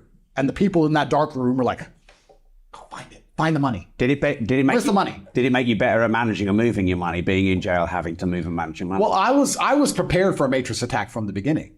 But I guess now I've been to the test and I've been okay. I've always understood that anything you have in your name, you don't own. And anything you think you own is just a piece of paper, and all the judge has to do is stamp another piece of paper and you don't own it. So own nothing, control everything. That's the goal. So I was prepared for all this. So Jail made me famous, yes, because I was prepared for it. Well, you'd already made yourself famous before jail, hadn't you? Completely. But also, if I had left jail mentally broken and financially broken, it wouldn't have made me more famous. So, and physically broken, because all those three things could have happened. Please understand, I was in 24-hour-a-day lockdown. My cell was half the size of this room, and I didn't leave. I didn't get a gym. I didn't come out looking all scrawny. I didn't get good nutrition. I didn't get good food. Most people in there had mental health problems. If I would have come out there all skinny and mentally broken, then it would have been game over. So there's also a degree of my competence in all things. But the people who laugh at me going to jail don't understand that there's no light without dark, and I'm an expert, I guess, if you were to say one of my skills is, I'm an expert at being hard on myself, and if life's going to be hard on me, I'm going to Aikido that into power. I would believe I'm a stronger version of myself post-jail. And if you put me back, I'll emerge stronger than ever before. Send me to jail. Fine. Send me to jail. Right now. I'll go. I'm not going to fight. Put me in handcuffs. Send me to jail. The day you let me out, I'll be a stronger version of the day I went in. So what do I have to fear? Because if you truly want an exceptional life, this is one of the mistakes a lot of people make. They want an exceptional life, but they only want the exceptional good because they're cowards. Like, I want a lot of money and fast cars. Cool. You don't want the exceptional stress. You want the exceptional car collection. You don't want the exceptional stress. You want to be me when I'm flying my Bugatti on an A380 and I'm in first class Emirates and my Bugatti's below me and I'm filming it for Take Confidential. You want that, but you don't want to be me when I'm in a Romanian dungeon. But there is no light without dark. If you want the exceptional good, you're going to have the exceptional bad. That is a law of the universe that can't be broken. That is not human law. That's universal law. Yes. So if you're sitting at home saying, I want an exceptional life, then you have to be prepared for both the good and the bad. Because if you're not prepared for the bad, what's going to happen on your ascent to good? As you begin to get anywhere, something will happen, some degree of stress or whatever, and it's going to derail you, and you're never going to get to the highest echelon. So I've always been ready for the bad. I'm totally prepared for the bad. I was made in the dark, molded by it. I'm Bane. Put me in the bad. My whole life's been bad. My whole life's been terrible. I've known nothing but pain. So I don't care. And I'm not going to lie to you. Part of me truly hopes I go back. Because I know when I'm 80, if I make it that long, those years, okay, they dropped the case. What were those years spent doing? I make beautiful children with beautiful women. I drive beautiful cars. I stay in beautiful hotels. I fly on my beautiful private plane. Nice story. But maybe the story would be a bit cooler. I went to jail. Maybe I'm crazy. Maybe the story's cooler. Maybe. Maybe. And I kind of like that it's up to God. I'm going to do my very best to not go to jail. Of course, I'm a responsible adult. But if I lose this Matrix attack, let's imagine it's all been set up from the beginning. And it's all designed to destroy my influence. And they've realized my influence is not being destroyed. And they've realized I'm not going to shut up. And I haven't learned my lesson. And I'm still here running my mouth. And they're going to put me back in the dungeon for 5 years, 6 years, 7 years, 8 years, 10 years. When I'm older, that'd be a cool story, wouldn't it? What's the point of being alive if you haven't got a story? Yeah. So I kind of like it's up in the air. It's a coin flip. Heads is good. Tails is good. It is what it is. I'm not afraid. And I refuse to be. Because that's what they want. They want me to be afraid. They want me to not smile. And they want me to shut up. So I refuse. I'm stubborn. You know, you're converting to Islam. Yeah. Was that kind of like a PR stunt? Absolutely not. I think that it is the last religion on earth. If you believe in God, you're a Muslim. What's a Christian? Well, what's a Muslim? What's any other religious belief? If you do not have strong parameters because of your religious belief, then you're not religious. And Christians no longer have strong parameters. Everyone says they're a Christian. Nobody acts like a Christian. I don't respect it anymore, and that's why I had to revert to Islam. I was raised in a Christian household. My family's actually extremely religious. I live in a very Christian nation. But I don't see Christianity. This is the most Christian nation on earth, and you do see it. If I drive into the mountains, you'll see nuns. There's nunneries. They have huge churches here. You can see it a little bit in Romania. Can feel the Christian aspect to it. But in general, if you look at most Christian countries in the West, it's insane. A man just got charged with a hate crime for removing the head of a devil statue that Satanists had put inside a church. And he took the head off it, and he is being charged with a hate crime. Him! In a Christian country. And you don't talk about Christianity. Well, no, I don't. Oh, well, there you go. Christianity has lost all of its merits as a religion. If you do not have strong parameters of what is right and what is wrong, and if you're afraid to say them, go to a Christian and say, is homosexuality allowed? Do you agree with it? And they're going to pussyfoot around the question. They're going to say, well, you people can make their own choices. God loves everyone. The Bible says no. The Quran says no. You're a homophobe. The Quran says no. Done. I'm not going to be part of a religion or adhere to a religion that doesn't have strict beliefs, because then it's not a religion anymore. If you tolerate everything, you stand for nothing. So there's only Islam left. Now, I'm not going to insult Christians. I believe that there's one God. This theory of mine might get me in trouble with Muslims alone.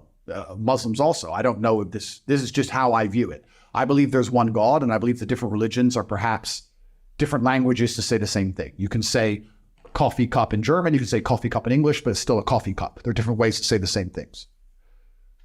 But Islam is so much stricter, it's so much more respectable. You can feel it. So if you truly believe in God, I don't see how you could not want to be a Muslim.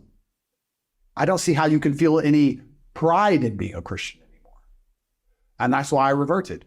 Not because I'd always believed in God, but I just found the language that made the most sense to me.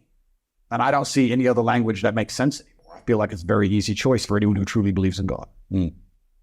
And if you don't believe in God, in the world we're currently in, then I don't know what's wrong with you, because God is the only one who can fix this mess. So you better start believing, because you're going to need him. And I guarantee... But can't you have faith in yourself and your ability? No. Why not? Because we're all human and we're all fallible. And it only takes a judge with a stamp, as I can tell you, to end your capabilities here on earth. We're going to need God to fix this mess, because we're going to need a global awakening of consciousness. We need people to realize they've been lied to from head to toe. We need paradigms to break. And when paradigms break, things often get chaotic and messy, and wars come before a new paradigm is installed. Isn't that just the rise and fall of empires? Absolutely. Yeah. And we have to hope that new paradigm being installed is better than the old one. And what we need, once again, is for people to love each other and care about their community and care about their children and care about one another. And if that's not God, tell me what is. We need God more than ever. You can't replace God with anything else. You can't replace it with money. You can't replace it with government. And you also need God to inspire bravery. If you don't believe in God, how can you be brave in the face of assassination? It's only God. If I had to go into the cage and fight a man, and one was an atheist, and one truly believed that Allah had decided that he was going to destroy me, I know who I'd choose to fight. I'd fight the atheist all day long. Mr. Evolution. Cool. I'll fight him. You're going to need faith in God to win this war, because it's only faith in God that's going to make you say, no, I believe in X. I love my family. I love where I live. God wants me to tell the truth and stand up for what is right, despite the fact that I am persecuted for it. We need more God. Why are all the people in charge of the world trying to get rid of God if he's not their enemy? That's the only thing they fear. The only thing they fear is people waking up and saying, no, this is wrong. It is morally wrong. And for that reason, we refuse. They don't want that. No, they want to make everything subjective. Islam, especially, Christianity used to be. It removes the subjectiveness. You know what's right, you know what's wrong. And for anyone who also doesn't believe in God, if these religions are man-made, why do they go against the wills of men? A lot of them. If we're going to make man-made religions, why don't the religions tell us to do all the things we want to do and run around and sin? No, so we need God. And I think that he is our last hope at this point. I think the world is very fundamentally broken. And the demons operate in the shadows, and truth is light, and God is truth.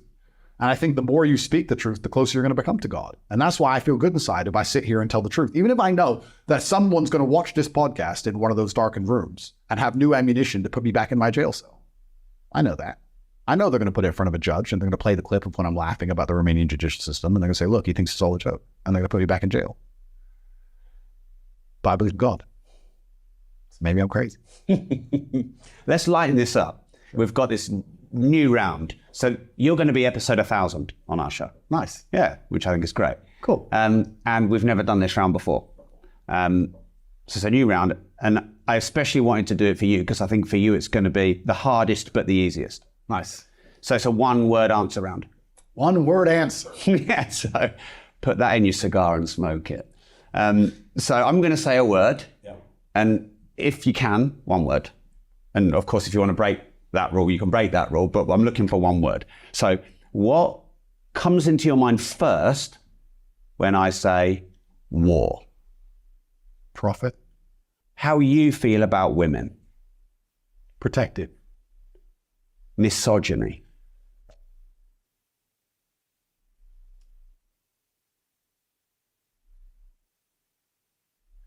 I don't prescribe to that paradigm. That's a difficult one for me to answer. I don't think it's real. I think if you're perceptive, I'm breaking the rule. Well, that was obvious you were going to do that. If you are a realist, you can be called lots of things by extension. If you are a realist, some of your opinions will make you be called a misogynist. If you are a realist, some of your opinions will make them call you homophobic. If you are a realist, you will sit and say, if a man breaks into my house, I must defend my woman because she can't fight. Some people will call that misogynistic. If you are a realist, you'll say that homosexuals can't have children and that they should be raised by a man and a woman. That will make you be called homophobic. So when you say misogynist, I will counter that and say, no, I am a realist and I refuse to adhere to the matrix propaganda. That's my answer. So one word that comes to mind when I say the UK. Failed. I knew it began with S. The BBC. Propaganda. Piers Morgan.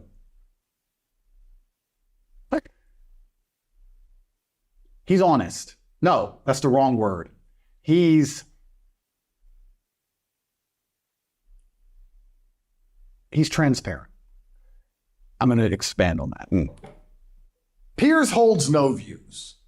Piers is the opposite of what you believe. And he comes at you with it every single time. If you believe the sky is blue, he believes the sky is green. If you believe the sky is green, he believes the sky is blue.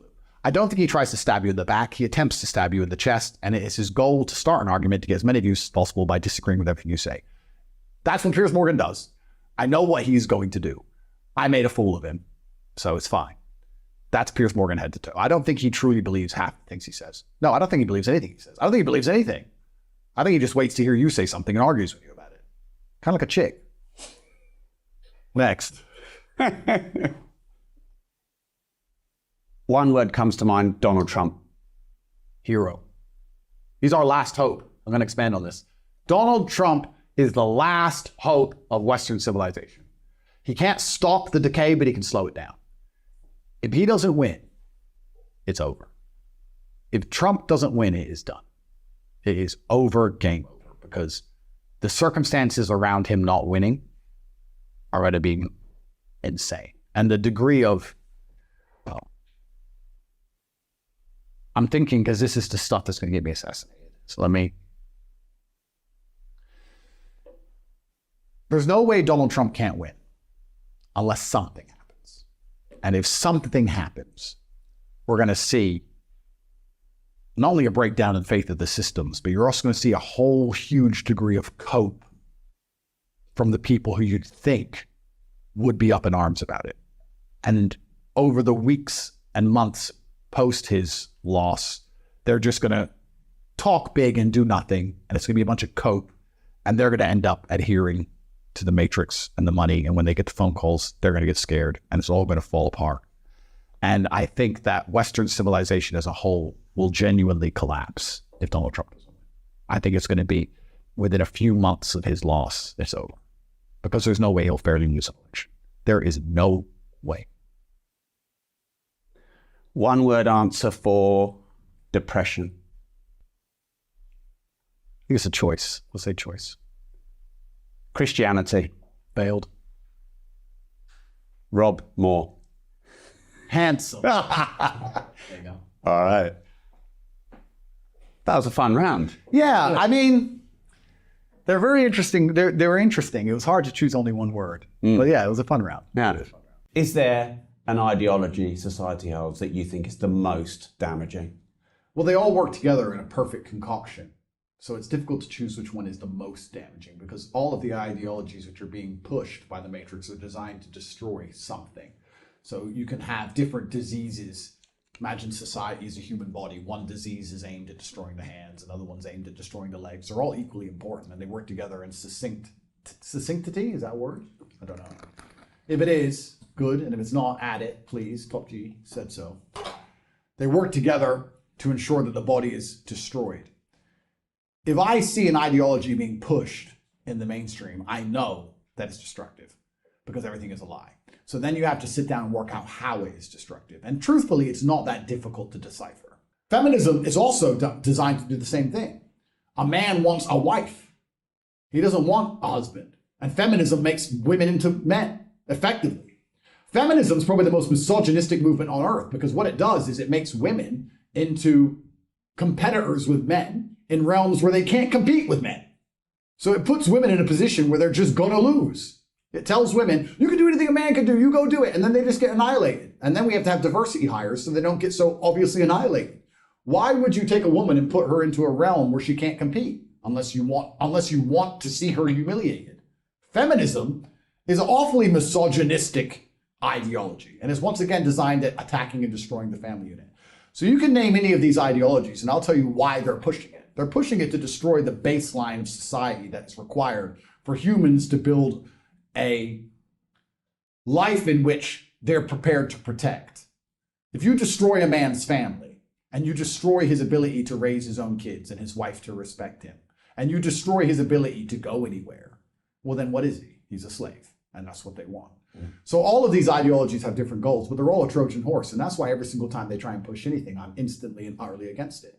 It's kind of amazing where you don't have to be smart anymore. You just have to instantly disagree with the news. That's it. Now you're a genius. When they come and say, we need more of this, I guarantee you, if you bet on the other side, you'll be right more often than wrong. 9 times out of 10. It's become that simple because they lie so obviously. And when I say these things, once again, people say, oh, you're homophobic. I'm not homophobic, but I have children. And it is my job to raise my children. They are not the government's children, and they're not gay people's kids, because gay people can't have kids. So the only reason they can have an LGBT agenda into the future is by turning other people's kids gay.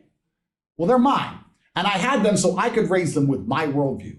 And if I'm responsible for paying for them, and I'm responsible for keeping them safe, and I'm responsible for all of the work that goes around them, I'm responsible for making sure their mother is happy, and all the other jobs required for my children to live a happy life.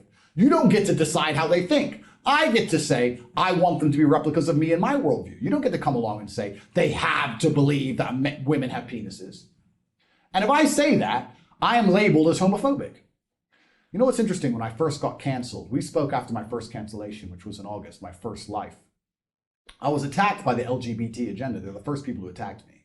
I woke up one day and there was about 120 different Instagram pages that put up a picture of me and a clip of me saying something like this, which was homophobic, with the same text about how I should be removed from social media. 120 pages overnight, in perfect synchronicity, worked together to get rid of me. Isn't that scary? That 120 different LGBT influencers at once, they must have got the call in the group chat. Grindr put out a notification, bing, bing, bing, don't know. And they all attacked me at once. And then the feminists, same thing, boom, all at once. So all these agendas, that's just proof that they're sponsored by governments anyway. They're all funded by liberal NGOs. That's how governments work, right? Governments have agendas they want to push, but they don't push them themselves. Instead, they fund a think tank. And that think tank is thinking about how to turn kids gay. And then that think tank attacks me. So that's how it all works anyway. So these agendas are genuinely destructive to society, but it's hard to choose which one is most destructive. They're all working together on purpose.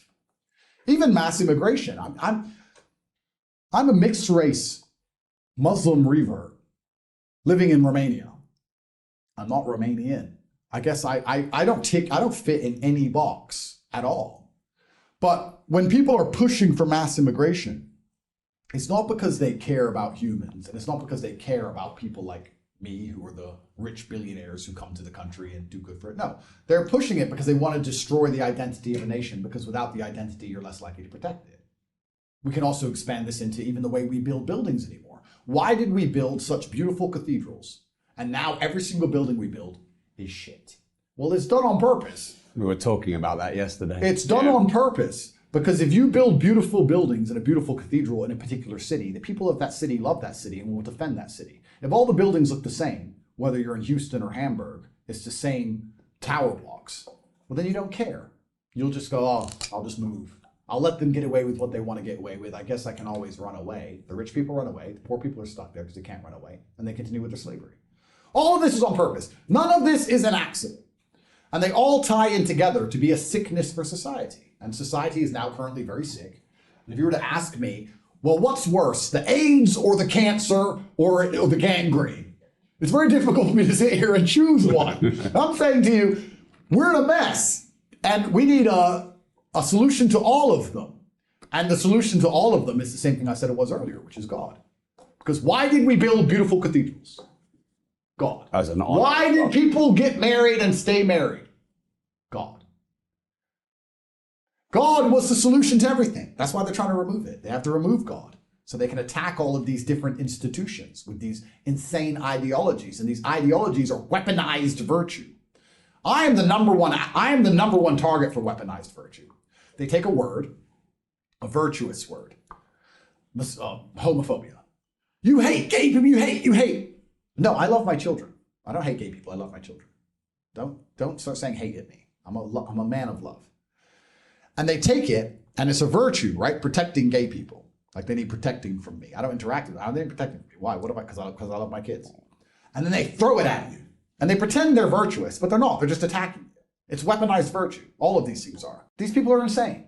It's all weaponized. It's all weaponized. So it's difficult for me to answer your question because... It was a good answer. Well, yeah, but all the ideologies are so poisonous. Because they're not reality, they're ideology. Well, absolutely they're not reality. I did a podcast, it's a clip that should be a lot more famous, where I was sitting, on the Fresh and Fit podcast, I was sitting with a bunch of women and we were arguing literally about how men and women can do the same things. And women can do everything a man can do. And I was being deliberately comedic as to not decimate them absolutely intellectually. I was making them laugh and telling them they're all wrong. And then an intruder tried to break in to the podcast studio. And me and the other men got up. Primarily me, I think he was saying my name at first, to go and deal with this intruder in Miami who could have easily been armed. And all the women, quite rightly, got very afraid and started hiding.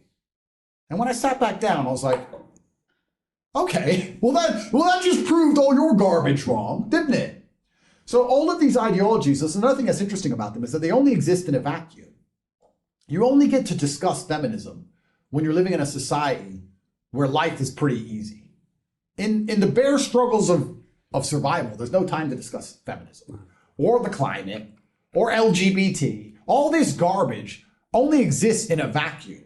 And the vacuum that they're existing in is a very safe society which has been built by heterosexual males, families, built by people who are going to get up and go to work, built by people who don't believe in depression or anxiety or all these mental health garbage. We've built a society that allows this cancer to foster. And it's kind of sad, really, that the reward for building such a beautiful society off the backs of strong, diligent, hardworking men is for them to be demonized, attacked, permanently guilty under the judicial system, and then told that they're bad people for holding a worldview, which is the exact worldview they needed to hold to be useful to society in the first place. Did you hear about the Iceland strike? No. Bro. So Iceland, which I would probably argue, don't ban me from Iceland, government. I'm just talking. Chill. I haven't even been yet. They're going to ban me. They're going to end up saying, he's not allowed here. I'm sure it's very nice. Iceland, which I would argue, is probably going to be one of the most liberal countries in the world, I'd argue. I'd also argue that women are treated pretty fairly in Iceland, I'd argue. I mean, it's not Pakistan or something. So all the women in Iceland decide to go on a strike because they don't get paid enough. In Iceland, where I'm sure they're paid the same as men. So 100,000 women went on strike, which is a third of the population of the country, for 4 whole days. And they went on this strike to prove, I think even the prime minister, bro, they're definitely going to ban me. The prime minister went on strike herself. So for 4 days, none of the women worked. A third of the entire country, 0% of the female workforce went to work to prove how important women were. Do you know what happened? Tell me. The roads still worked, the traffic lights still worked, there was still electricity, the police still turned up, the firemen still turned up, because the men do the real work. Oh, there was no HR department for 4 days. Oh, no. What are we going to do about the gender equality diversity department? Turns out that they just proved themselves wrong, because if for 4 days all the men didn't go to work, society would crumble instantly. And it's a shame that it is the men which are so vital to society, which are the ones which are permanently demonized. I was saying this the other day. I was driving in my Ferrari SF90 104 with a beautiful woman, and we were discussing feminism. Because sometimes when women hear crap from the Matrix, am I allowed to say this without coming back to jail? Yeah, probably not. Women are either programmed by society or programmed by the man they're with. That's what I believe. I believe that women have evolutionarily,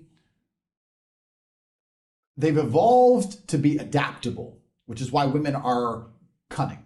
They can be very cunning women.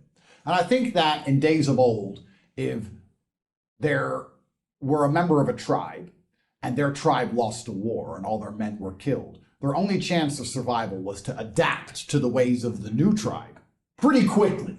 They couldn't disagree with the new tribe because they can't defend themselves. So they have to learn to adapt. And you can look through history to see how this has happened endless times. And normally when an army comes in, it kills all the men and takes all the women as slaves. And the women don't usually have to stay slaves. If they're pretty good at their job, they can give a nice back rub and, famoose. Within 3 weeks, they're a wife or something, and it's fine. So I think that women are